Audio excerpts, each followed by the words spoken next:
નમસ્કાર મિત્રો, ચરક ઋષિએ ચરક સંહિતામાં ભાગવત ઋષિ અષ્ટાંગ હૃદય નામના ગ્રંથમાં અદ્ભુત કર્યું છે। મતલબ કે અત્યારે શિયાળાની ઋતુ દરમિયાન જો તમે 4 મહિના દરમિયાન આ વસ્તુનું સેવન કરશો, માત્ર 3 નંગ ખાવાની છે। તમે દૂધ સાથે ખાઈ શકો છો, એકલી પણ ખાઈ શકો છો અને પાણી સાથે પણ તમે આ વસ્તુ લઈ શકો છો। જી હા મિત્રો, આ વસ્તુ હું નિયમિત દરરોજ 3 નંગ નિયમિત વર્ષોથી ખાઉં છું અને એટલા માટે તમને કહું છું કે તમે પણ જો આ ઔષધિનો નિયમિત ઉપયોગ કરશો તો જે લોકોને અશક્તિ આવે છે અથવા જે લોકો ડીમાર્ટ કે રિલાયન્સ જેવા મોલની અંદર ઊભા કામ કરે છે, ડ્યુટી કરે છે, કે જે લોકો સિક્યુરિટીમાં કામ કરે છે, ઊભા કામ કરે છે અને એમને પગમાં કળતર થાય છે અથવા અમુક બહેનોને રાત્રે પગમાં કળતર થાય છે અને ઊંઘ નથી આવતી, તો એવા તમામ લોકો માટે આ અદ્ભુત ઔષધિનું કામ કરે છે। જી હા મિત્રો, મેં મારા જાત ઉપર અનુભવ કર્યો છે અને એ અનુભવ તમને આ વિડીયોના માધ્યમથી શેર કરવા માગું છું।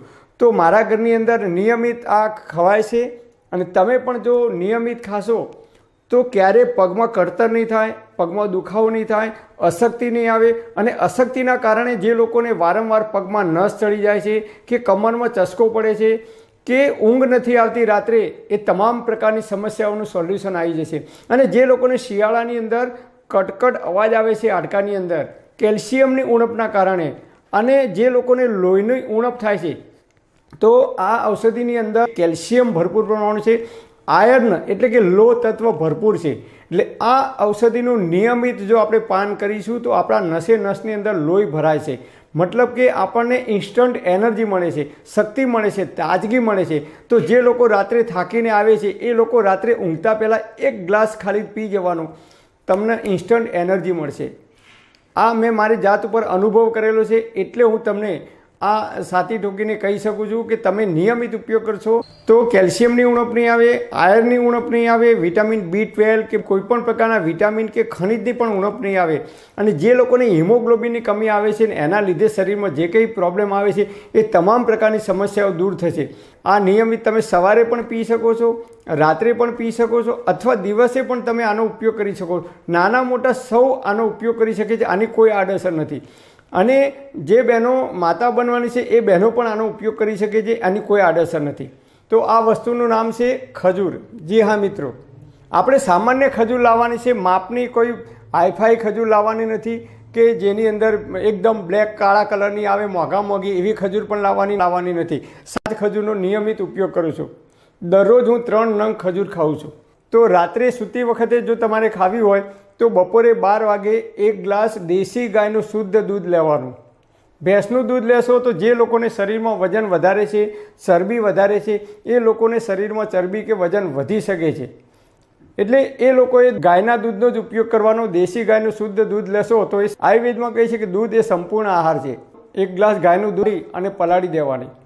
રાત્રે ઊંઘવાના 1 કલાક પહેલાં અને જમવાના 1 કલાક પછી રાત્રે ભૂખ કરતાં ઓછું ખાવાનું અને પછી જ આનો ઉપયોગ કરવાનો, નહીં તો શરીરમાં વજન વધી શકે છે। એ ખજૂરના જે ટુકડા છે એ ખૂબ ચાવીને ખાઈ જવાના। જો એ રીતે તમે ના ખાઈ શકતા હોય, તમારી પાસે ટાઈમ ના હોય ચાવીને ખાવાનો, તો એ દૂધને ક્રશ કરી દેવાનો, મિક્સરમાં અથવા ગ્રાઇન્ડરમાં ક્રશ કરી અને એક રસ બનાવી દેવાનો।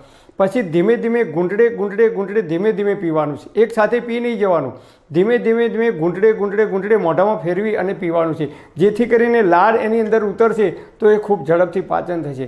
આવું દરરોજ રાત્રે તમે સૂતી વખતે જો પી જશો તો જે લોકોને અશક્તિ આવે છે કે અશક્તિના કારણે કમરમાં દુખાવો થાય છે, ઢીંચણમાં દુખાવો થાય છે, હાથ પગમાં કળતર થાય છે કે પગની પેઢીમાં કળતર થાય છે, તમામ પ્રકારની કેલ્શિયમની ઉણપના કારણે કે વિટામિન B12 કે હિમોગ્લોબિનની કમી હોય તો એ તમામ પ્રકારની કમી દૂર થાય છે। રાત્રે તમે આનો ગાયના દૂધની સાથે પીને સૂઈ જશો તો રાત્રે ઘસઘસાટ ઊંઘ આવશે અને આખા દિવસનો થાક હશે એ તમારો થાક દૂર થશે। અને બીજો મુખ્ય ફાયદો છે કે સવારે તમે ઉઠશો એટલે તમારું પેટ એકદમ સાફ થઈ જશે। ધીમે ધીમે તમે શરૂઆત કરશો તો 21 દિવસ પછી તમને એનું રિઝલ્ટ મળવાની શરૂઆત થશે। 1 કે 2 દિવસમાં રિઝલ્ટ નહીં મળે, વર્ષો જૂની કબજિયાત હશે તો એ કબજિયાત પણ તમારી દૂર થશે। ગાયના દૂધની વ્યવસ્થા ના હોય તો બીજો રસ્તો બતાવું। રાત્રે 1 ગ્લાસ પાણી લેવાનું અને પાણીની અંદર 3 ખજૂર પલાળી દેવાની અને સવારે ઉઠી અને ભૂખ્યા પેટે સવારે ઉઠીને તરત જ બ્રશ કે દાંતણ કર્યા પહેલાં ચાવીને ખાઈ જવાની અને પછી એ પાણી ધીમે ધીમે પી જવાનું, અથવા એ પાણીની અંદર ખજૂરને ક્રશ કરી દેવાની મિક્સર અથવા ગ્રાઇન્ડરથી, અને પછી એ પાણી ઉઠીને તરત જ ધીમે ધીમે ઘૂંટડે પી જવાનું। તો પણ તમારું પેટ સાફ થશે। અને દિવસે તમે જો પીવાનું રાખશો તો દિવસે તમે જો નોકરી જતા હોય ડીમાર્ટ કે રિલાયન્સ મોલની અંદર કે કોઈ જગ્યાએ તમારે વધારે સમય ઊભા રહેવાનું હોય તો સવારે પીને જશો તો આખો દિવસ તમને ઇન્સ્ટન્ટ એનર્જી મળશે, થાક નહીં લાગે, પગમાં કળતર પણ નહીં થાય। અથવા જો સવારનો ટાઈમ અનુકૂળ ના હોય તો તમારે ટિફિનની અંદર 3 ખજૂર લઈ જવાની, સવારે ચા નાસ્તો કરીને જાઓ એટલે 9 કે 10 વાગે એટલે જમવાના 2 કલાક પહેલાં 3 ખજૂર ખૂબ ચાવીને ખાઈ જવાની, તો પણ તમને ઇન્સ્ટન્ટ એનર્જી મળશે। તો આ રીતે તમે જો આ ખજૂરનો નિયમિત ઉપયોગ કરશો, હું તો દરરોજ ઉપયોગ કરું છું આ ખજૂરનો નિયમિત ખાવાની અંદર, દરરોજ 3 પેશી ખાવાની એટલે ખાવાની, અને એટલે મને પગમાં કળતર થતી નથી કે શરીરમાં કોઈ પણ જગ્યાએ દુખાવો પણ થતો નથી। અને હા, ઘણા લોકો એવું કહે છે ખજૂર ગરમ પડે, તદ્દન ખોટી વાત। આયુર્વેદના કોઈ પણ નિષ્ણાત વૈદ્યને કે ડૉક્ટરને પૂછજો તો તરત જ તમને કહે છે કે ખજૂર છે એ ઠંડી છે, કારણ કે આયુર્વેદમાં આનો ગુણ છે એ ઠંડો બતાવેલો છે। પણ તમે બીજા ડૉક્ટરને પૂછશો જે મેડિકલ સાયન્સ ભણેલા છે તો એમને કદાચ ખબર નહીં હોય તો એ કદાચ એવું કહેશે કે ગરમ પડે છે, પણ આયુર્વેદના નિષ્ણાત ડૉક્ટર કે વૈદ્યને પૂછશો તો તરત કહેશે કે ખજૂર એ ઠંડી છે। કેમ ઠંડી છે? તો ખજૂર છે એ આરબ કન્ટ્રીમાં પાકે છે, જ્યાં વધારે ગરમી પડે છે એવા ગરમ પ્રદેશમાં થાય છે, ગરમીની ઋતુની અંદર આવે છે। એટલે આયુર્વેદમાં કહે છે કે આ ગરમીને નાશ કરનારું છે। એટલે ગરમ ઋતુમાં ગરમ પ્રદેશમાં અને ગરમીની ઋતુમાં આવે છે। તો ગરમીની ઋતુની અંદર જો ખજૂર નિયમિત 3 કે 4 પેશી ખાવામાં આવે તો આપણા શરીરને એ ગરમીથી બચાવે છે, અને એટલા માટે એ ગરમ પ્રદેશમાં થાય છે। તો આ રીતે આપણે દરરોજ જો 3 પેશી ખજૂર ખાવાનું રાખીશું તો કેલ્શિયમ અને આયર્નની ક્યારેય કમી નહીં આવે, અને એના કારણે જે કંઈ બીમારીઓ થાય છે એ બીમારીઓથી આપણે બચી શકીશું।